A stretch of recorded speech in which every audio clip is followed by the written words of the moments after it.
দেখুন, আমার হচ্ছে এই একটা ছোট দেশি মালের দোকান।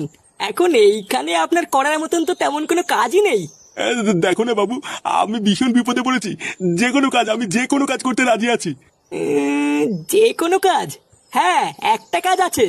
তবে আপনি কি সেই কাজ করতে পারবেন? হ্যাঁ হ্যাঁ বাবু, আমি সব কাজ করতে পারবো। তুমি বলো না কি কাজ করতে হবে।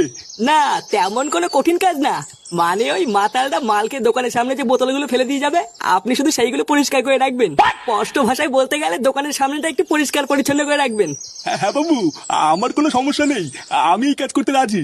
বাহ, তাহলে তো হয়েই গেল। আপনি আজ থেকে কাজ শুরু করে দিন। দোকানের সামনেটা পুরো পরিষ্কার পরিচ্ছন্ন করে রাখবেন, আমি আপনাকে রোজ 150 টাকা করে দেবো। আচ্ছা আচ্ছা বাবু, ঠিক আছে। তাহলে এখন যান, দোকানের পিছনে একটা কল আছে, ওইখান থেকে জল ভরে এনে সামনেটা একটু ছিটিয়ে দিন। হ্যাঁ বাবু, যাচ্ছি।